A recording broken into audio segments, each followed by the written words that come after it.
Good morning. Call to order. You're welcome. I'm all called to order, ready to go. Welcome to the Parks, Arts, Transparency, and Education Subcommittee. I have cards for call to the public. And Jerry Van Gass, would you like to start off our meeting?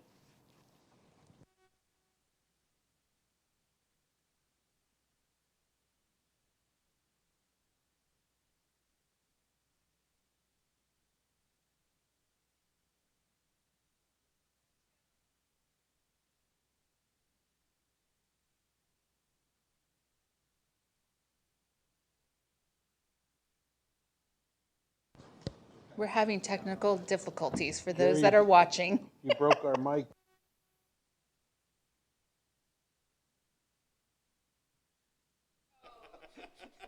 Oh, that one's low too. Let me grab another battery, actually.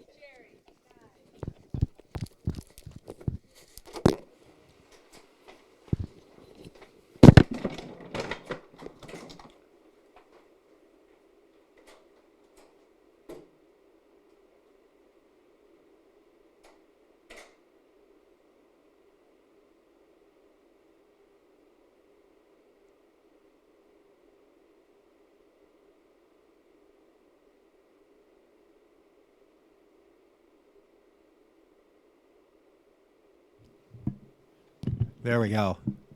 Thank you. All right. Thank you, Chair. Once again, so since we did not have a meeting last month, I brought some handouts so I could keep my comments brief. And it was a year ago. We were right here. We were talking about the lack of rangers out in the mountain preserves, and the fact that we needed to get some trail counters in there so we could get some, valid numbers rather than, guesstimating as we've been doing for years. Well, the numbers, we've only put in 13 counters last summer. And we're putting more in right now, and some, very pretty popular trails, Dreamy Draw. The numbers are astounding. If in the handouts here, I've given you a copy of the 10 most visited national parks in the country. Number 10 on the list is Glacier National Park, which is 2.3 million visitors. Our Papago Ranger District, which encompasses Echo Canyon, Cholla, Piestewa Peak, Papago Park, Dreamy Draw, and countless other trails, has as many people visiting it and actually hiking. These are hikers. They're not just paid admission driving through the park. And we have 14 rangers overseeing that amount of people. That's not public safety. I can guarantee you they're strapped at these national parks budgetarily, and the one thing that they make sure they have are rangers out there. We have a dedicated fund for that purpose, and the people voted in 2008, and they wanted no ambiguity, so they said twice in the language, hire more rangers. This article was written last year after this meeting in July. At that time, we had 55 rangers.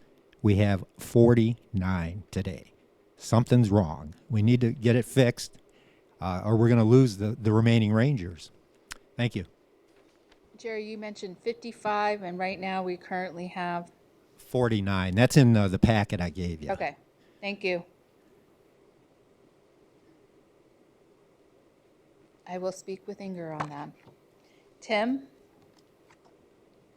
Sierakowski. Good morning, Tim Sierakowski. Thank you so much for your time. I want to reiterate Jerry's point. Last year at this time, we sat in front of you asking for rangers. We have less rangers now than we did last year. We need more rangers, folks. We're purchasing more property, we're expanding the park system, and we're losing rangers every day. We need to start a full-time search for full-time rangers that consequently are going to adequately help the people in the park system. Summer is coming. With the number of people that are still hiking at all the different preserved mountains, we need rangers out there sitting down and chatting with them, telling them this is dangerous. Don't do this during the middle of the day. It's too hot. If we do not, the health, safety, and welfare of this park system is going to be harmed. And it's going to be harmed by lawsuits, by individuals saying, you guys didn't put enough rangers on the trail. You guys are responsible. Everyone talks about the safety of the police department, the fire department. Let's really get technical here. How about the safety of the people who are hiking in the park preserves on a daily basis? We need to start thinking about these individuals and saying, folks, we're going to get more rangers out there and we're going to get people out there to protect these individuals so that they understand we really do care about them. Thank you. So may I ask that we get every one of us get an update on the Rangers, the situation, and what we are doing to be proactive to make sure that we have our safety, our public safety, our public saved, and be able to communicate with our public. So, thank you. So, items 2 through 8 are for information only. I'm going to pull item number 4 because I have speaker comment cards on it. So could we ask item 4, Phoenix Mountain Preserve Access and Adaptive Management Plan, a dialogue or a conversation? There's no PowerPoint, so, okay. Madam Chair, members of the subcommittee, over the last year, we've been doing public input, public comment for a Phoenix Mountain Preserves Access Management Plan. And in that year, we had thousands of comments, thousands of people giving feedback. And so there's 4 main areas, the Payaso Peak area, Dreamy Draw, 40th Street in Shea, and 32nd Street in Lincoln. And so overall, our study talked about how could we improve parking situations, how could we improve trailheads, infrastructure that's been in since the 60s, all those various components that really need to be updated and managed in a more efficient and effective manner. We did get some feedback from the residents that live around the 40th Street and Shea trailhead. And they're here to provide some comments today, I believe, about their feelings related to what the plan suggested for that area. Thank you. All right, Marilyn Coy. Thank you so much, Chairman Pastor and Councilman. I would like to give you a document that I'm not sure that you are aware of.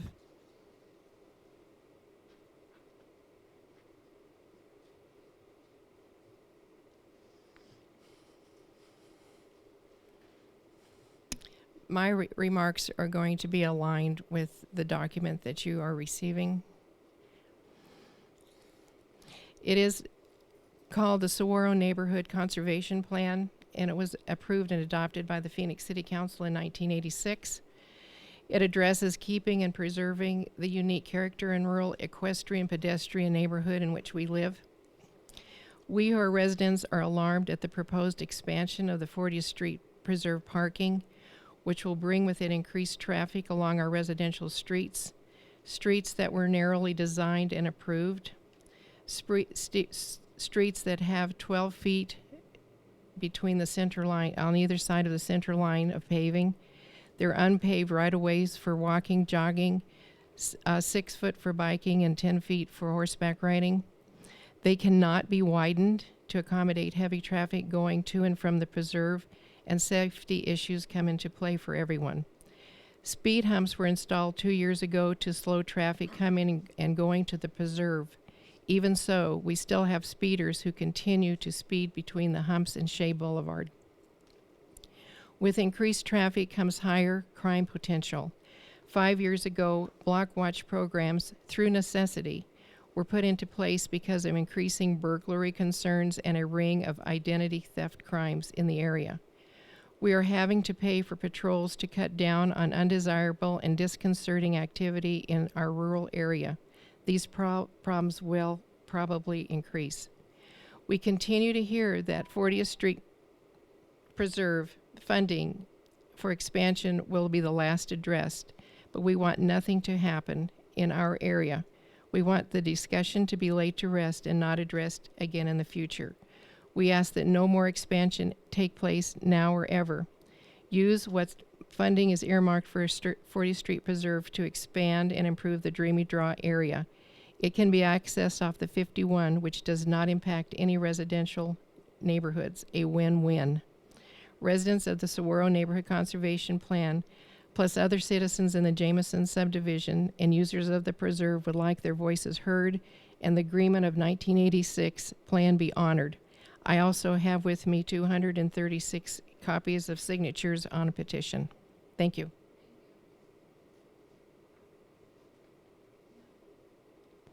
Do you have a copy of those petitions? Yes. So they could be submitted? Thank you. Is it Voy? Yes.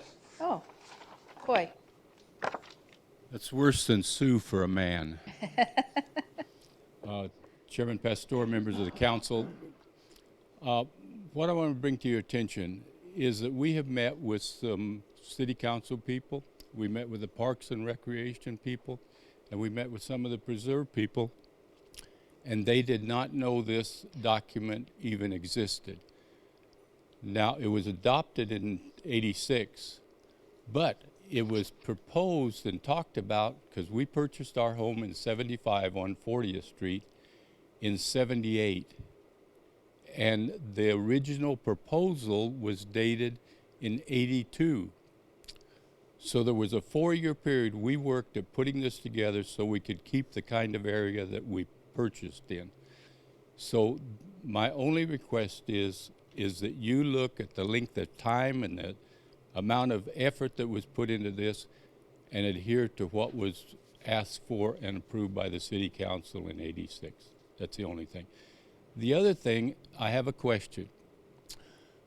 In the '80s sometime, there was a survey made of the mountain preserve because people were encroaching upon it. And we were told by the city manager and the city council at that time that survey was going to be the absolute boundaries for the preserve. Now we understand that was not really the real boundaries, it was just an estimation. If that's the case, why would the city spend close to $500,000 for that survey? Thank you very much for your time. Thank you. I know I have one more. I'm missing someone.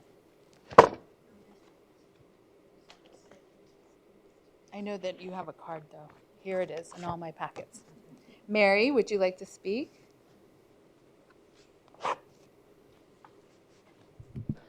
Good morning. Good morning, Mrs. Pastor. And yes, I'm in agreement with everything that has been said here. And we are concerned about having more traffic on 40th Street. As you know, it is not a very wide street. We have a lot of bikers coming through there, going to the mountain preserve, coming over on Fanfol, crossing over to 40th, and then Arcatillo to the mountain preserve. So in order to be safe, and not only the people that walk, we have a lot of families that go through there with their children. We do have horses that are used to go into the mountain preserve, and I believe that it would be much safer for the whole community if the Dreamy Draw would be extended instead of the 40th. Thank you so very much. Thank you, Mary. Okay. Inger, can you get me the 1986 agreement and the survey? I'm sure we have it somewhere, archived somewhere. One of the things that I did discover in the packet was that it looks like the streets were special designed for narrow paving and flat ribbon curbs.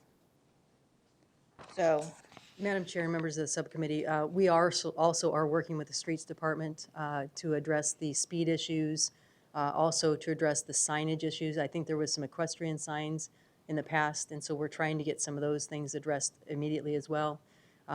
There is parking there currently at the trailhead. It's about a little less than half of what would be proposed in the future. We did take the comments from the community into consideration. The original idea from the consultant, based on community feedback from the general population, had doubled even the parking lot, even more than what was presented as the final document. So we listened and we shrunk it down. One of the things that we've been working with the community on is Piestewa Peak is the first area we would address. Dreamy Draw would be the second area. We don't have any immediate plans to address 40th Street, and I think what I hear them asking is that we don't ever have plans for that. And currently, right now, in the next 5 to 7 years, we wouldn't be going to 40th Street anyway. Okay, I hear that, but I also hear in 5 years, the possibility may be expanded. So I think the dialogue needs to start Absolutely. now Yep. and get understanding the community that's going to be impacted. I just, that's what I'm hearing. Absolutely. That's Yeah. what I'm interpreting. Yeah, and we're continuing to work with the community. We met last week with Councilman Gates and the community members, and that's when we worked with Streets then to also set up a meeting. I don't believe it's been set up yet, but the meeting's going to be set up to talk to them about the entire complexity of their concerns. Okay, thank you. Thank you. Are there any other items that, for information only, does anybody need? Okay, so in this new lovely packet that we have adopted, or our new format, I skipped minutes of the meetings, so I need a motion for the minutes, approval of minutes of April 27th. Move to approve. Second. All those in favor? Aye. It passes. Now, items 9 through 12 is for consent. Is anybody willing to, 9 through 12? Move for approval of the consent agenda items 9 through 12. Second. All those in favor? Aye. All those in favor? Going Is that a once. no, or- Yeah, going once, twice. going twice. Is that a no? Move on. No, it's not. Okay, all right, well. All right, Laura? it passed. It's not an enthusiastic yes. It's not no. That's Okay, pretty good. all right, so I take it as a yes. Very good. All right. Majority won here.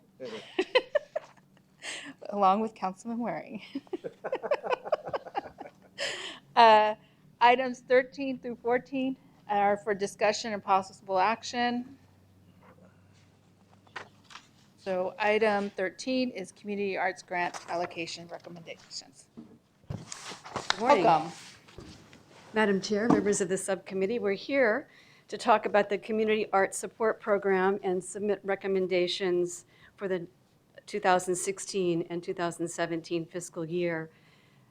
Economic impact studies of the Phoenix arts and culture sector tell us that organizations served through this program contribute more than $300 million in economic impact, serve more than 5 million attendees annually, and generate more than $14 million in Phoenix tax revenue. And that's a return of $20 for every $1 invested.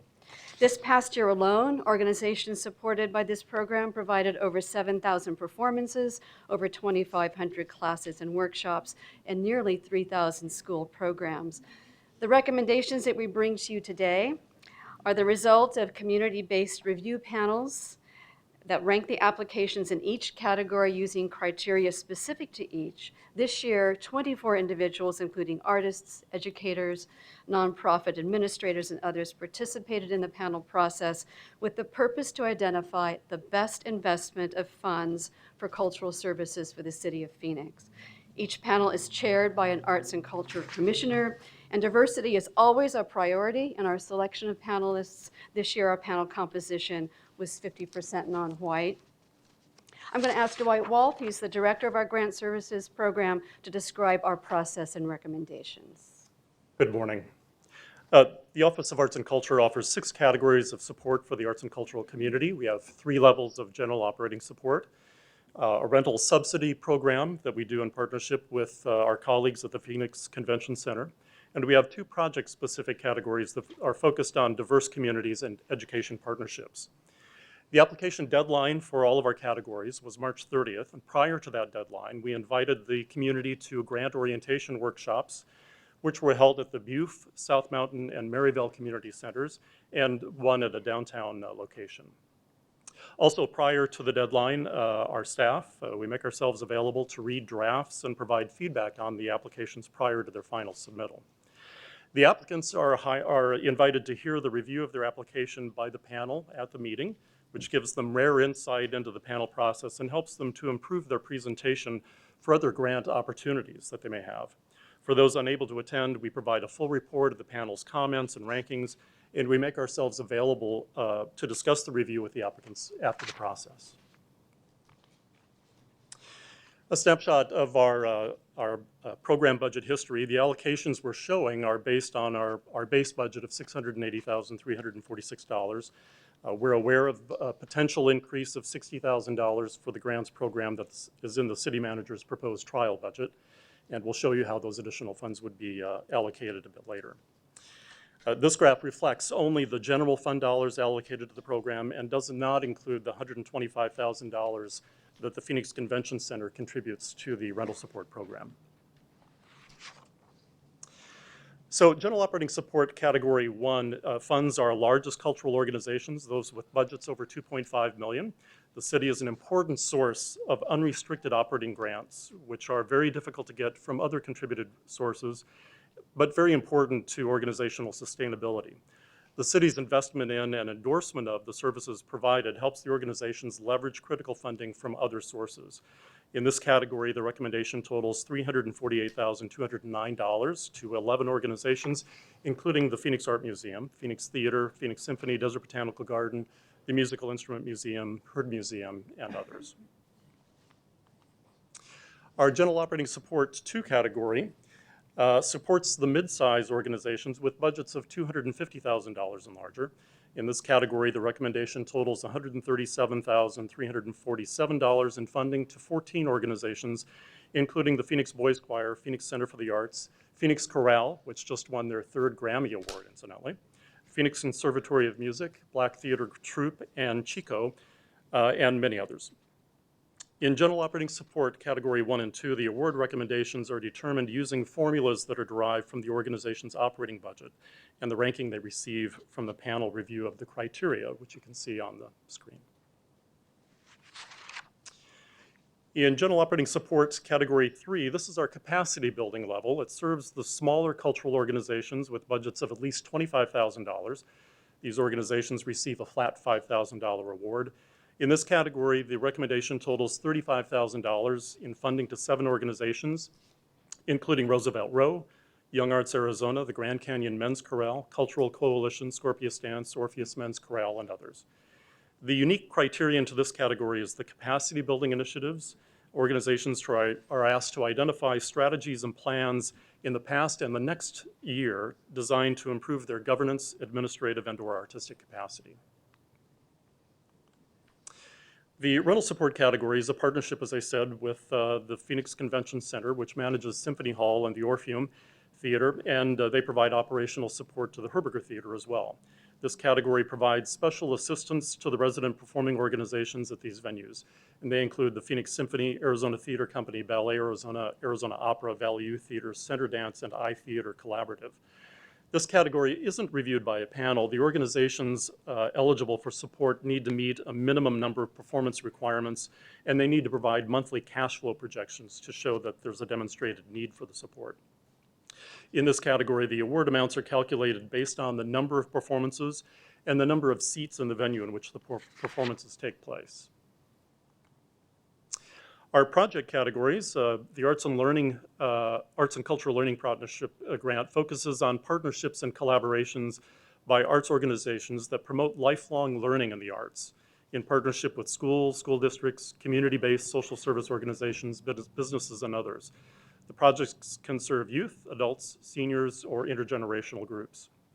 In this category, the recommendation totals $27,190 in funding to 9 organizations, and they include Rising Youth Theater, the RAG Collection, Indo-American Cultural Connection, Movement Source, and others. The festivals category is our other project category. Festival project grants support Phoenix-based festivals open to the general public that advance, preserve, present, or celebrate. Learning and festival grant category grants require a minimum of 1-to-1 match of the grant award. The awards are based on the ranking the application received from the review panel of the evaluation criteria you see. We're recommending $32,600 in funding to 11 organizations, and they include Arab American Festival, Arizona Matsuri, ArtLink, Grand Avenue Arts and Preservation, India Association, Phoenix Chinese Week, and others. So these next few slides are a summary of the grant allocations recommended to you by the Arts and Culture Commission that met earlier this month. The city manager's budget, as Dwight mentioned, includes a proposed increase of $60,000 to arts grants. The column in the far right, called supplemental allocation, shows how we would propose to allocate that funding if approved.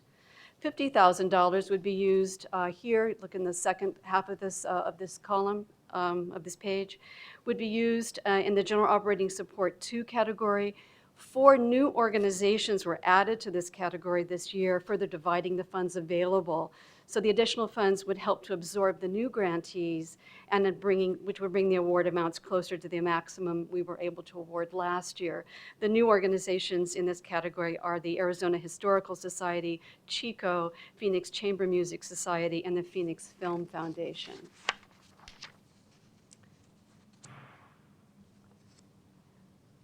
The remaining $10,000 would be used to fund 2 additional grantees in the General Operating Support 3 category, iTheater Collaborative and Musica Nova Orchestra. Both of these groups received very high rankings from the panel, but we simply didn't have the funding in the base budget to award grants to them, so this additional funding would allow us to include them. So we are requesting funding allocations totaling $805,346 for 59 grants to 54 organizations in the described grant categories. But should the additional $60,000 in grant support become available, we ask your consideration for a total of $865,346 for 61 grants to 55 organizations. And then finally, I just wanted to draw your attention to this interactive map, which is the culmination of a year-long effort by staff to identify arts and culture organizations throughout the city of Phoenix. We identified nearly 160 organizations working with colleagues in GIS, have mapped them to coordinate with other map layers we have in the city, such as council districts, schools, parks, libraries, and community centers. It's a useful tool for our staff to identify potential collaborations between groups, and also for organizations to strategize outreach and partnership opportunities. And the map's also valuable to our office in identifying new organizations we can reach out to for future grant rounds. It's available on our webpage, phoenix.gov/arts, under Arts and Culture Organizations. And so finally, we are seeking subcommittee approval of the fiscal year 16-17 Community Arts Support Program recommendations, and we're happy to answer any questions you have. Okay, any questions? I have some questions. Next year coming up, is there a way that we could start working with other departments within the city of Phoenix and also organizations that do cultural events? I mean, you go into Chicago or New York, every summer weekend there's something going on. It's either an Irish festival, Italian festival, Hispanic, but can't we create something like that where we can use the resources that we have as a city of Phoenix, get their sister cities program together? They have all kinds of cultural events going on and create some type of a partnership where we can actually use each other's resources to really make Phoenix the place to come celebrate culture. Um, I like the program. I like how we're increasing the events, but how can we create an event where people could come to a certain, if it's Margaret Hans Park, if it's down at Cityscape, wherever we decide, where we can sort of build that infrastructure where it's the turnkey operation for some of those cultural groups that are looking for a way to express themselves and to share their culture with each other. And I think it's a great place to bring people together and just to really, with the vibe of downtown Phoenix right now, just to build on that and make Phoenix a destination point for every weekend. There's something going on and something cool and funky and different in downtown. Yes, Madam Chair and Councilman Noakowski, we appreciate that feedback. We are always looking to support and encourage and expand these festivals that we do support, but we're also looking at other ways to make major events, to find ways to support them as well. So look forward to talking to you more about that. Thank you. Any other questions? Do I have a motion? Motion to approve. I'll second. All those in favor? Aye. Aye. Aye. Is that a aye? Aye, that's an aye. Okay, good. I just want to make sure. That was a nod. We just need to make sure was for a the nod. record. Okay, thank you. Thank you. Thank you. Item 14. Amendment of the IGA with the Arizona State University at Papago Golf Course.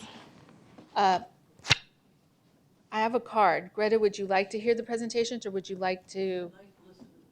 Okay. You're more than welcome. Madam Chair, members of the subcommittee, today I'm here to talk about Papago Golf Course. In January, you'll remember the ASU folks came and spoke with us about the road and coming from Galvin Parkway. I don't know if this pointer will work. Let me see if I can do it here. Coming from Galvin Parkway along the edge of the golf course and then into the existing parking lot. Since that time, they've done an evaluation and they've determined that there's a lot of 404 washes to cross and a lot of complexity to accomplishing this. This was the approved plan back prior to January for the clubhouse. If you remember, they're going to improve the clubhouse, and this is part of the expectations that they propose a road. They now believe that the best way to come in is off of McDowell, which will be less impactful to the park here. The Parks and Recreation staff agree with them. And so because the IGA had the layout coming from Galvin Parkway, we felt it was most appropriate to come back to you, even though we'd been here in January, because the road did change.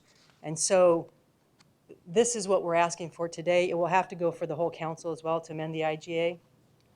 Today is just the subcommittee portion of it to take us to the next step. But again, we feel we have to amend the IGA in order for them to change the road location. And ASU would have been here, but apparently there was a conflict that came up unexpectedly. So, Councilman Nowakowski? So there's no city funds that are going to be added or used for these changes, right? Councilman Nowakowski, Chairwoman Pastor, there is no city money in this at all. Even the street study, because Right. they will have to do a street study to come off of McDowell, even the street study will have to be borne by ASU and their foundation. Thank you.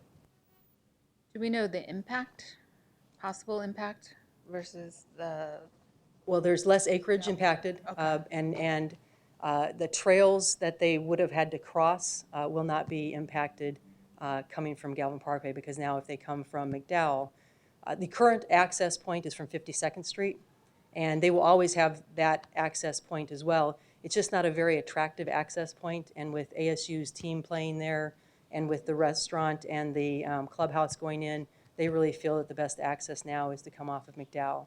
And it will be a more sustainable road because it's going to be less of a road, and so it will preserve some of the natural beauty of the area that would have been impacted by the one we already agreed to. okay, thank you. Any other questions? Greta?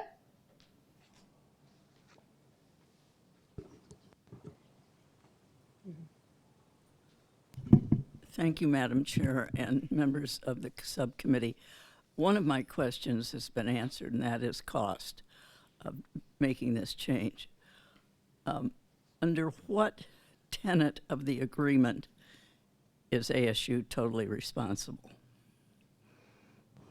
Madam Chair and members of the subcommittee, they are fully responsible for operation of this golf course currently.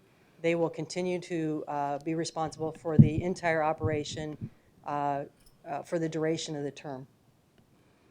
And that includes building a new access and egress? Madam Chair, members of the subcommittee, that is correct.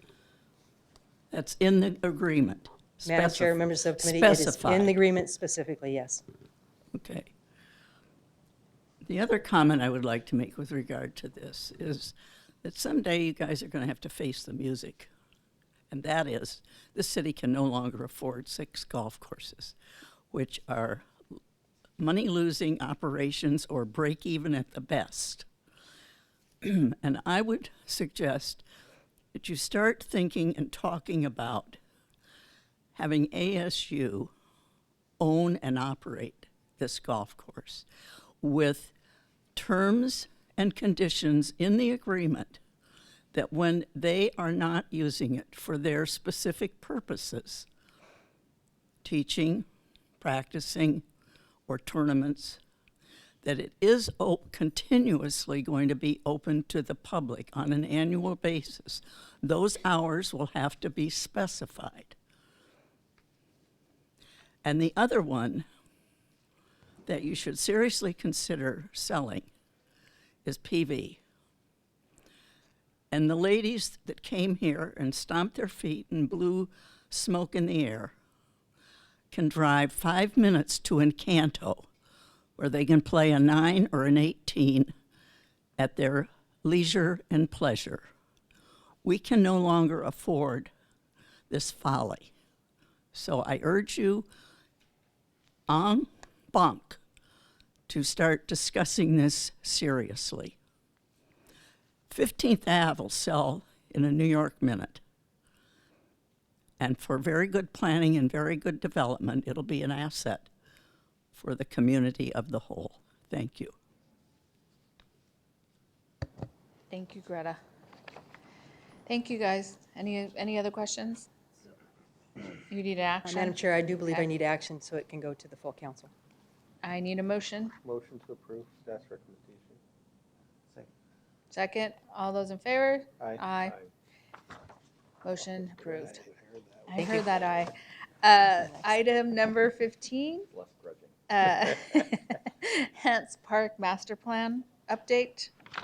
Madam Chair and members of the subcommittee, Phil Weddle is here for the final presentation of Hance Park, the refinement of the master plan.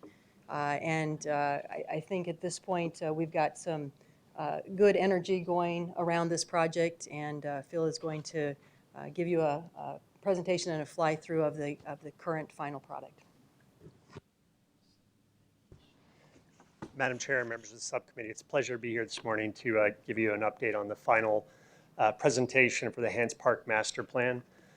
This is actually a real benchmark for the process that we've been going through over the past 3 years on this master planning, where we've had thousands of community members participate in input to create the vision for the Hance Park Master Plan. We had over 2,000 people come to the presentation in 2014. And then just earlier this year in March, we had another community event in the park and had almost 2,000 people again at a presentation about the Hance Park Master Plan, and presented to Parks Board in April for approval of the revisions to the master plan and the implementation strategy. Just highlighting why the park is so important and what makes it so unique. It's in a very kind of distinct position related to the city, in the very center part of the city, with its connections to transportation, both the I-10 and the light rail corridors, and with the population that surrounds the park. Within the downtown and the midtown area, it plays a very crucial role in terms of linking the energy that is existing in the downtown area and trying to connect the Midtown Arts District and really trying to create a thriving core along the Central Avenue corridor. And then within the 1 square mile area surrounding the park, we already have a very kind of rich cross-section of historic neighborhoods and a lot of new development happening in that area. We have almost 2,000 units that are currently under construction within the 1 square mile, and there's probably another 2,000 that are in the planning and development process. It's hard to imagine that the population density within that 1 square mile will not more than double within the next few years, which we think really helps to create a rich, vibrant downtown community. And it also has a very strong group of cultural and community organizations that surround the park. That's one of the things that makes Hance Park so unique is all of the cultural and arts organizations that surround the park. And the Hance Park Conservancy, kind of bringing them together around the idea of Hance Park being the center of those organizations. So a quick update on the master plan. As we've presented previously, the park master plan is really organized into 3 zones. The area to the west we call the neighborhood park, and its kind of connections to the historic neighborhoods. The area around Central Avenue we call daily urban life, and it's really, I think, one of the most important areas that needs transformation in the park, creating stronger connection to light rail, stronger connections to Central Avenue, and stronger connections to the institutions that surround that area. And then the area to the east, which we call civic engagement, and that's really the place where we host many of the large community festivals and events that happen within the park, and how do we continue to support and expand those types of activities. And then we call them the valley, the canyon, the plateau, in part because we're trying to link them to our unique landscape here in Phoenix and our unique landscape in Arizona, and then the various program elements that live within those zones. So a quick fly-through tour of the updated master plan, assuming our technology is working great today. So coming in over 3rd Avenue and towards Central Avenue. At Central Avenue, the kind of major iconic feature of the park, which is called the Cloud. It's a large shade structure that also generates solar energy, creates a gateway into downtown as well as a gateway into the park, and shades the plaza surrounding the Central Avenue area. Really becomes the iconic feature of the park. And then as we move over to the the northwest, this is an area that we're looking to redevelop into a skate park with the idea of trying to create an anchor on that corner that is really active 7 days a week, day and night, trying to increase the activation within the park. And then we'll move around to one of our new entries into the park. All 4 quadrants around Central Avenue, we're creating very broad, gradual ramps down into the park where you have direct visual connection and really increases the visibility and the accessibility into the park from Central Avenue and the light rail stations on each side of the park. And as we move over to the southwest, this is an area we call the Oasis Garden. I'm looking back towards the Cloud and Burton Bar Library. Really imagine that as kind of very botanic garden area, shady, seated areas. Then as we move underneath the Central Avenue Bridge, this is another area that we think really needs a major transformation. It is a space that currently divides the park in many people's view, and how do we kind of increase program activity underneath the park and make that really the anchor that brings everything together as opposed to the area that divides the park in two. So that includes new program space underneath the Central Avenue Bridge, which also generates revenue for the park. And then as we move to the east, looking back towards the Central Avenue Bridge and the Cloud, and this is the Adventure Plaza. This area has splash pads and other activities. And then we'll go all the way to the eastern end of the park towards 3rd Street. You see the bandshell area, and then looking back towards Burton Bar Library. Phoenix Center for the Arts on the lower left. This is the area we call the Plateau, and a new arrival plaza off of 3rd and Culver, where you can go up these steps to the park. There's actually parking below the park there, so the park is ramping up over the top of the surface parking. So we preserve the parking but expand the park over the top. And then the view from the plateau is towards the west. And then the bandshell structure and how it can, during a day-to-day, function as a shaded plaza area with this kind of grass view terrace, but then can be transformed for large events and small events to support concerts, movies in the park, smaller cultural events. It really is able to support a wide range of activities. And then we'll move over to Moreland and First Street, and this is a redevelopment of the historic firehouse there into a destination food and beverage venue that overlooks that southeast quadrant of the park. Again, it's an area that we think is really important to activate that to create an active edge on the park. And then just a couple more. This is the arrival plaza from the Burton Bar Library into the park, where we have a shade structures and a new water wall that can surround some of the service areas at the library.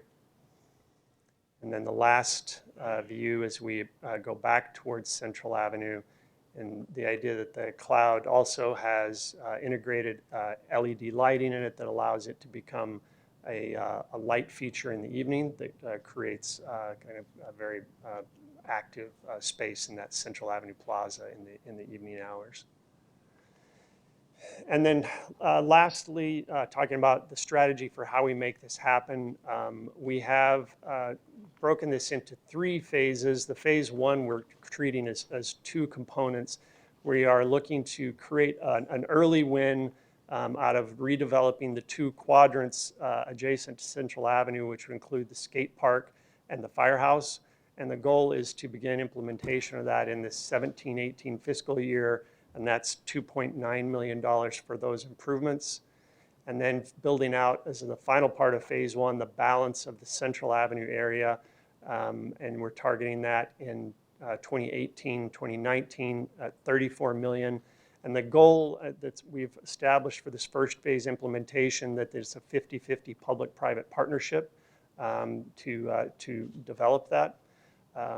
But we think that transforming the area at Central Avenue is really the most important phase, because it's an area that right now is not heavily used and is really dividing the park. Moving towards the east, the phase 2, targeting that at $41.8 million for implementation, with a goal of a 2021 fiscal year implementation. And then the last phase, phase 3, which handles all the western portion of the park, that's $39.3 million, and targeting a 22-23 fiscal year implementation. And so altogether, $118 million for implementation of the entire master plan. I guess in closing, again, this is obviously something that's a long-term commitment. Just reiterating that it is the intent that this be developed as a public-private partnership for capital improvements, and really kind of focusing on that phase 1 as a strategic element to moving this project forward. And I think it's clear that this will have major economic benefits for the downtown area. It's something that we've seen across the country, that successful cities are creating an energy in their downtowns with signature urban parks. We believe that it will be an important element to continuing to grow the downtown community and really creating an increasingly vibrant downtown. With that, I thank you and happy to answer any questions you may have. Councilman Waring? Thank you. So a few things come to mind. It's $118 million, and we can't pay our bills without a tax increase now. So that's concerning. It's a 9-figure project. To Greta Rogers' comments on the golf courses on the last item, the only issue I would take with what she said, we can't afford them anymore, or something like that. Actually, we couldn't afford them all these years, because that's how you get a $17 million debt that you can't pay off, and you got to raid another fund to do it. So we were never able to afford just spending money willy-nilly on different things. Looks like a nice project. Sure, there's a lot of merit to it, but I got a couple specific questions. First, I saw a lot of grass, which is a park, and that's fine. I do feel a little funny. We do tell residents repeatedly, desertscape, desertscape. I have desertscape. You know, we've totally flipped the percentages of people who have grass versus now have desertscape, and we're using a lot less water as a result. And then we're going to put in a lot of grass. Maybe that's a mixed message that people won't understand. I understand it for ball fields and stuff, but that might be something we want to revisit in the planning. Second, we have a skate park, correct? I think it's a city facility at 40th and Union Hills. That is correct. Okay. How often is it open? Because I've had complaints about the limited hours and issues there. Yeah. Madam Chair and members of the subcommittee, that particular facility, when it was first opened, had some real serious incidents that were violent, and so we put hours on that particular facility. So it's open in the morning when the maintenance staff get there, and it's closed at 8 o'clock at night. It might be time for us to revisit the hours there because I think the community's changed a little bit. Many of our other facilities that are skate parks, we have some skate plazas that don't have a fence around them at all, and they're open all the time, that the park's open. And so as we've evolved, that was a second skate park that we had in our system. And I think it came in right about the time that the freeway came in. And so I think there were some issues that just were unique to that particular facility. But this facility would not be fenced. That's correct. And so it would be more like a skate plaza like you would see at Cesar Chavez or at Dust Devil Park that is open when the park is open.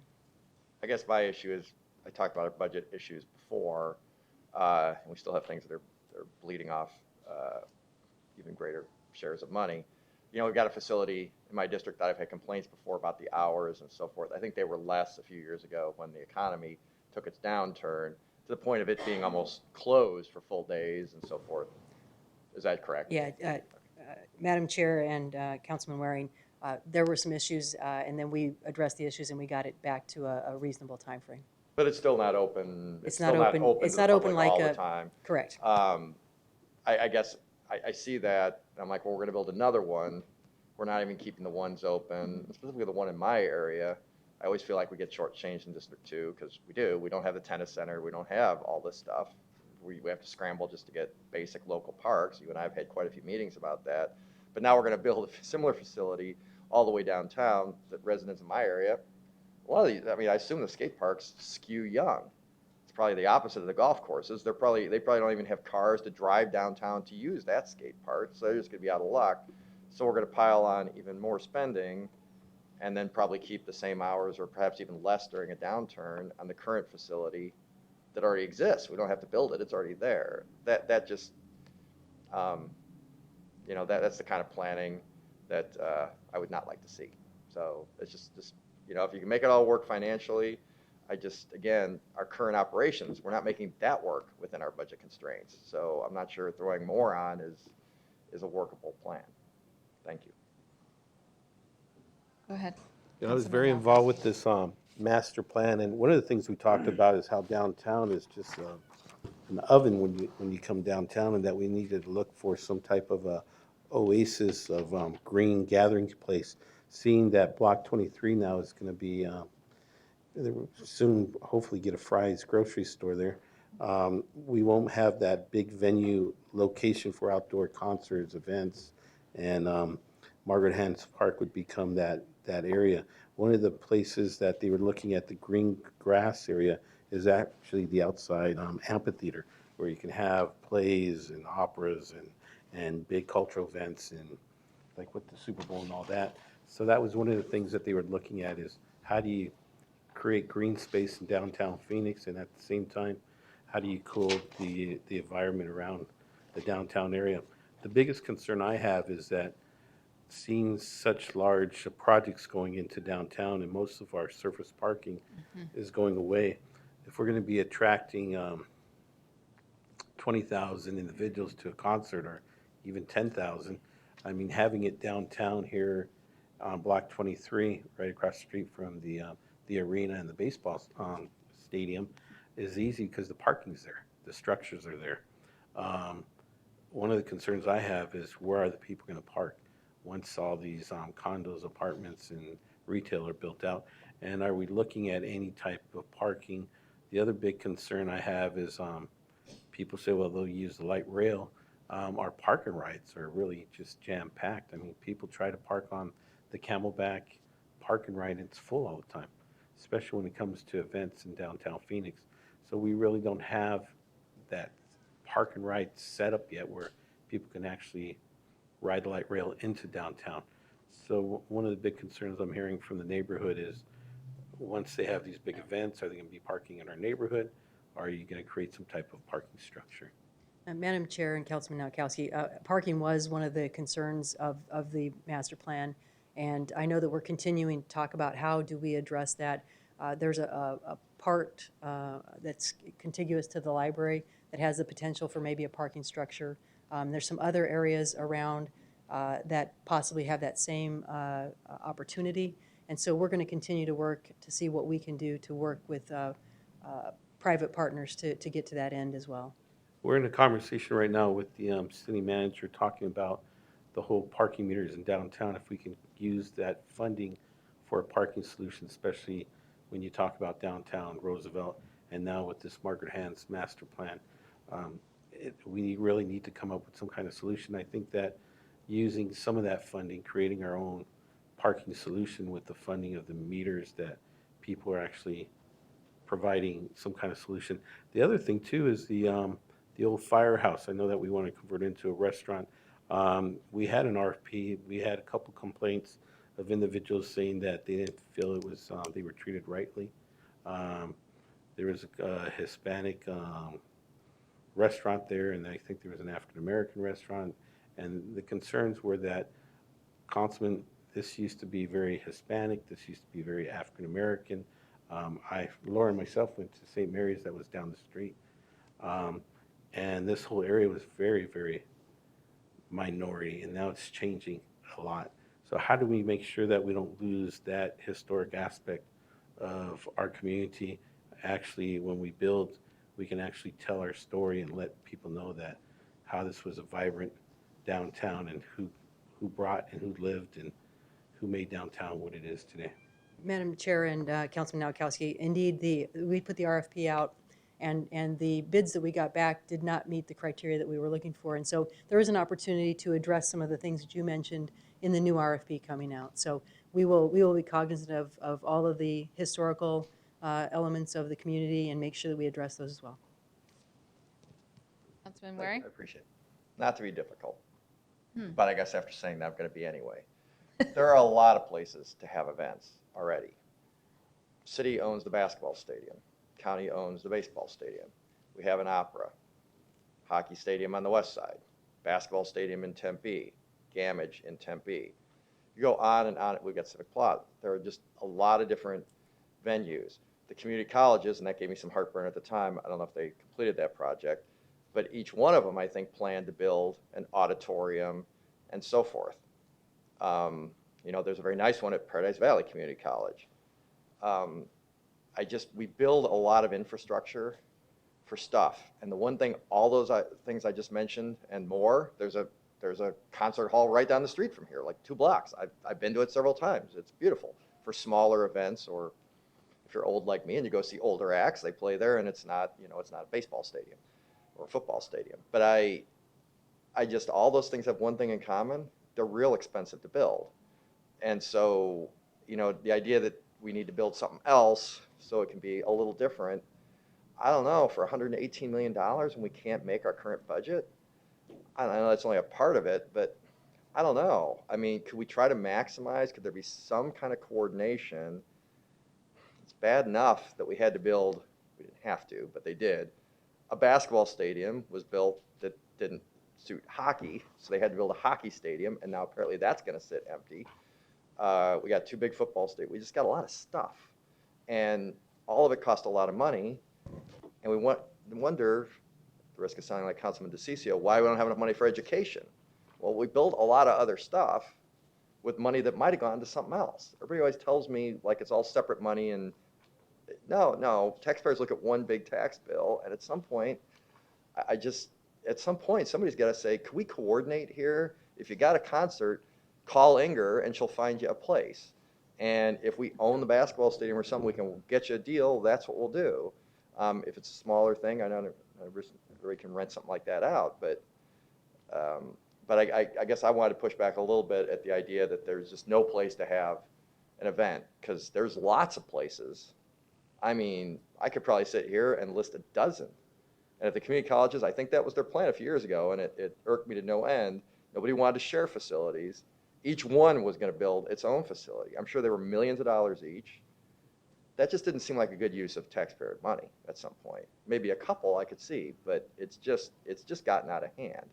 So it's nothing against this particular project, but I do think a better use of all of our civic amenities, because there are a lot, would make a lot more sense when our budgets are really strained. Not that, again, to Greta's comment earlier, not that we could afford to just waste money willy-nilly before, but now the rubber's really hit the road. We're raising taxes just to pay for ongoing expenses. So throwing another $118 million in the pile, that's, from where I sit, that's a difficult sell. Thank you.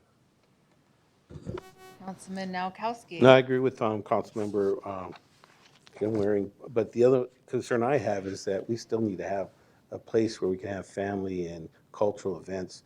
You're trying to rent out the ballpark, you're trying to rent out the convention center. I mean, it just doesn't allow nonprofits or even our sister cities to actually have those types of events. I'm talking on a smaller scale. And then the other thing I think is really important is going back to working together. I mean, we just approved an arts budget for events, cultural events, that many of them aren't even on our, some of them are, but some of them aren't on our facilities. How can we start partnering up where we create events that are actually at some of our venues, and we can use our parks to do that? Once again, how do we create this whole cultural atmosphere within our parks, within our sister cities, within our arts community, within all the departments, so we're actually starting to share those resources and revenues? And once again, I believe that it's a lot of money. We're talking about $118 million, but it really needs to be a partnership between the state, the county, the city, and the private sector to make this all happen. Because this is going to be sort of our central park, where it's not just going to be for Phoenicians, it'll be for the whole state of Arizona and those visitors. Thank you. Councilman Waring. Thank you. I agree with you about the smaller events and so forth. I guess I will just say, Inger knows this well, because we've met with, and with your predecessor. Quite a few parks and stuff have been on the books in District 2. They don't get billed. I don't know what I would tell my constituents if I was like, well, we're going to spend $118 million. It's miles away from you. Oh, and the light rail doesn't come to you, so you're not going to get the ride there. You're going to have to drive down if that's what you want to do. And as Councilman Nowakowski suggested, find parking, or we're going to jack up, not me, but some of us, going to jack up the parking rates, so you're going to get paid $4 an hour or whatever it's going to be at that point. But you're not going to have a local park like all the other neighborhoods south of you. That's not sellable from my perspective, and it's not explainable. And we have had that discussion. It's not a reflection on Inger's work. A lot of it was the economy and so forth. But we have those discussions. People have noticed, and they are right to notice. So as their advocate, I understand what Councilman Nowakowski is saying, but down here, there are still a lot of venues. For $118 million, we could rent the baseball stadium for a lot of these groups for a lot of years and break even on the deal if that's something we determine to do. But there isn't, but there aren't anything like, there isn't anything like this in my neck of the woods, and those of us further north, there just isn't. Or if there is, maybe it's one place or something like that. They don't have a lot of options. So it's just something I wanted to make sure was reflected in the record and the discussion about this. I'm all for parks. I understand what you're talking about with the green area too. I am concerned about water conservation. There's been stuff in the paper about that, about where we're really at with that here recently again. So I'm make sure we're also setting a good example. But just want to make sure those comments are reflected, because I know this is me talking to Inger, because she knows we've had these discussions before. So, but I appreciate the time. Thank you. Thank you. So I would like to thank the community and those in the Hance Park that have a vision and have want to see an activation and an engagement where it's inclusive of all families or of all people, from the young, because the splash pad, and I probably would be one in the splash pad if it's in the middle of the summer, to those that are, I think of my Eddie, who is a skateboarder and wants to be out and be in an area where it's safe to skateboard, to those that, such as me, who would probably take the time and walk the park and try to, as they're playing, I can walk and get fit, or enjoy music, or enjoy a restaurant to be able to sit and watch. To my parents who will just want to go out and hang out and be in a social environment and be able to be in an area where there's engagement and people around sitting. Ed's not a skateboarder? No, he's not. Oh. He might be a zip liner. If we have the I can see zip line, I didn't see it there, but it touches everybody across the city, and really to bring maximize our area and bring many people in to activate it. It would be amazing for the sixth largest city, and we can argue about that, but we are an urban city, and we do need to activate that space. How we get there, how we pay for it, we're not there yet, but it is a vision and it is a plan where we want to move forward to. And like in any business company, you have a strategic plan, you look at the finances, and you move accordingly in order to have it built. So I want to thank everybody for their great effort and those that participated, because I know it's been a long time and many meetings, and be able to make sure it happens. So now we have to do the real work. So thank you. Department budget update, I can't remember. Okay, thank you. Department budget updates, go ahead.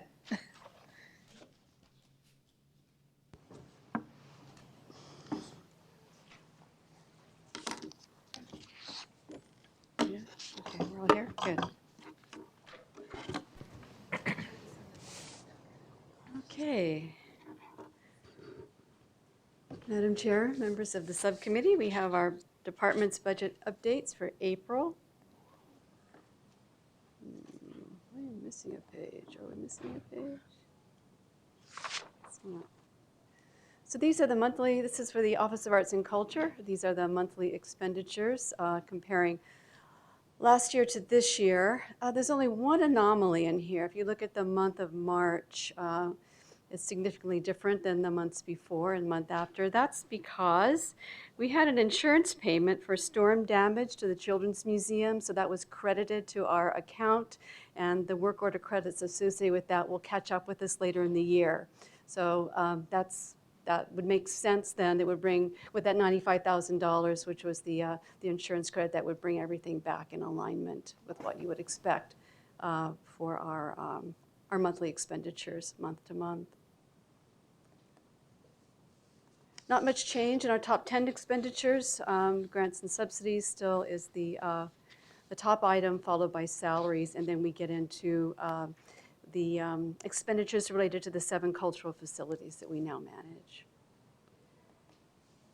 And the only change here is that we received some funding from the Arizona Commission on the Arts at $4,500. They're the second item. And this is for a partnership we have with the Arizona Commission on the Arts for a creative aging program. We are working with our senior centers here to provide a place for that, the training for those teaching artists to take place. And we'll be working with them over the next couple of years on this project.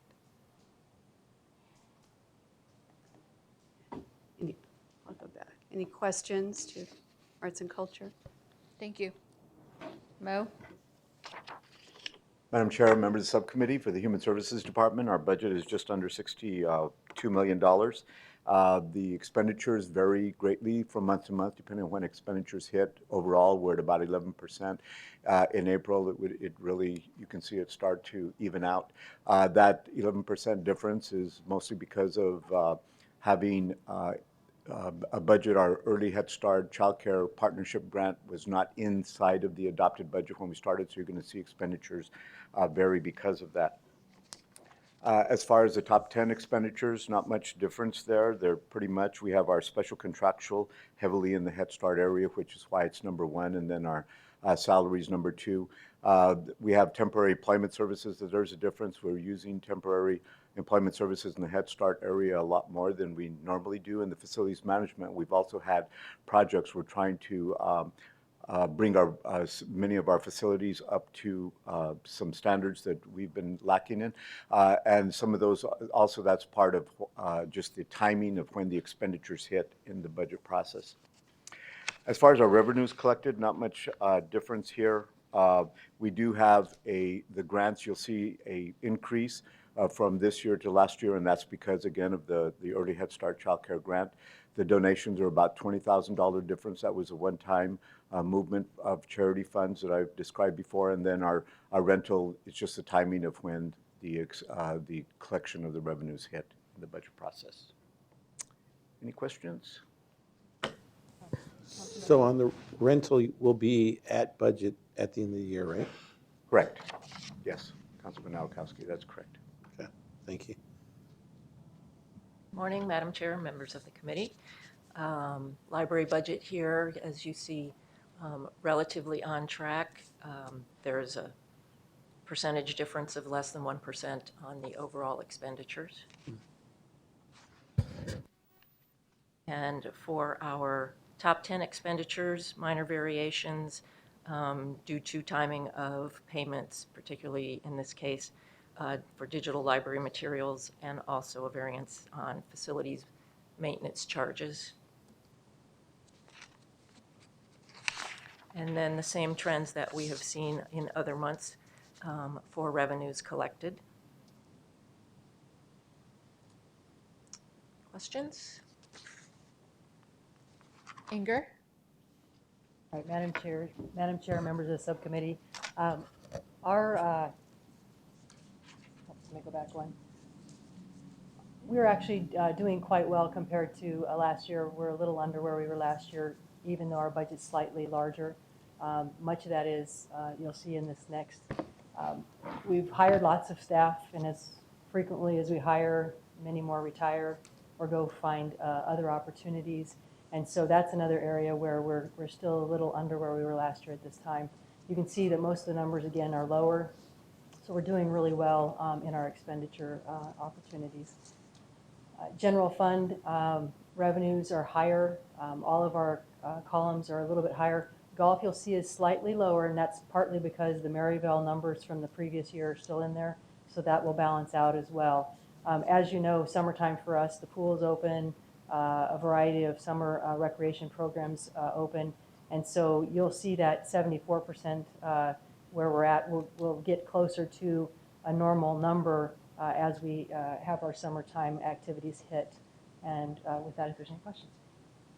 Any questions? I got a question. So the rec No, fees copy. are up this year from last year. That is accurate. Yeah. Is that just because people are registering more, or are they? Madam Chair, members of the subcommittee, we believe it's a twofold.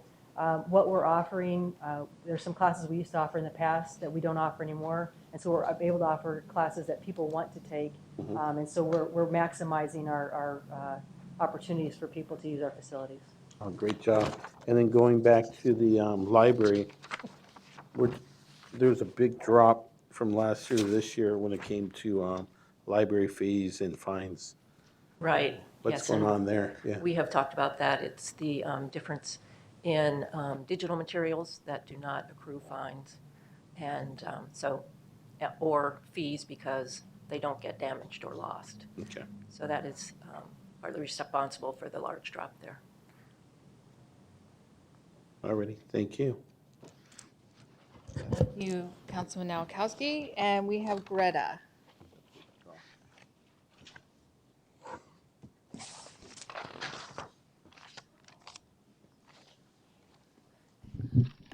These are general comments, and I have several. With regard to the most recent, well, the item before this one, number 25, I think I'm in favor of the development of Hance Park because of its central location and its connectivity between west and east on both sides of the central corridor. It will be a great asset for the city. I just spoke with a lady on staff who has this project as one of her major responsibilities. And I said to her, and I said this from the beginning when it was first brought up at a meeting probably over a year ago now, this is going to require a capital investment. And we're no more in a position to do a capital bond issue at this time than I'm able to buy a Bentley. And so I don't know when we will be able to do another bond issue. But it's going to take that kind of money in addition to private investment. And it will take a generation from POB to POC, point of completion. It's a major, major change and development. And it will be an asset for the city of the whole, not just for people who live adjacent to or near to the Central Corridor. It'll be like Central Park in New York. They come from all over to Central Park, from Westchester County, from Connecticut, from New Jersey. I know, I've been there, not for a long time, but when I was hale hardy and younger, a hell of a lot younger. Anyway, that's just for future consideration, but I am in favor of it. I think it'll be an asset. I won't be here to enjoy it, but it'll be an asset all of you will be able to enjoy, regardless of what part of the city you live in. Now, on rangers. According to Inger, in a conversation I had with her probably 2-3 years ago now, before she became the director, we had a full complement of rangers before the crash of 08 of 60. I want rangers brought back up to full complement. Our preserves haven't shrunk. The usage of them has increased, and we need the full complement. I also want the rangers to walk the trails, not to sit in some little corner near the parking lot or in a building if there is a building. I was at Pima Trail about a month and a half ago at the head of Pima Trail, which is near where I live at 48th on the north side of Ahwatukee. And it was a Sunday. Jerry took me up there. It was about 12:30. The place was absolutely jammed. The whole road that leads into it was solid with cars parked. We got to the trail. We saw the adornment of porta potties. A lovely thing to see when you're approaching a mountain trail. The permanent building was closed, locked, dysfunctional, and had been for months. I want the permanent facilities built, plumbed, and available, and maintained on a regular basis. Right now, there's no way this city could pass health, safety, sanitary inspection with what you have at South Mountain Park. I don't know what you've got at the rest of, I do know what you've got at Echo Canyon. It's the same thing, only now you have that fixed. Get these things built and opened and maintained on a regular basis. You're going to be fined up to kazoo for unsanitary health violations. This is a city. This isn't Ajo, for God's sake. So act like you should. And also with regard to my comments previously, Councilman Waring, I have some agreement with you, and I don't very often, because I'm not a teabag. But I want to emphasize that we have no money in this city for citizens' money, which is how the cities all over this country operate and how the federal government and the state governments operate, for private sports entertainment palaces. That's private enterprise, just like Ford Motor Company and Procter & Gamble. And they can build their own play palaces with private investment, and we will pay to go and be entertained. Harkins doesn't have us pay for theaters. It's just a different kind of entertainment, but it's the same principle. Private enterprises are responsible for private enterprise. We are responsible for city civic facilities, period. Thank you, Greta. Before you leave, Councilman Waring, I need to make a correction. The minutes that we approved are for March 23rd, not April 27th. Now I'm a no. So do we need to, we just need a point of clarification. Okay, thank you. If you need anything on the agenda, let me know. Thank you.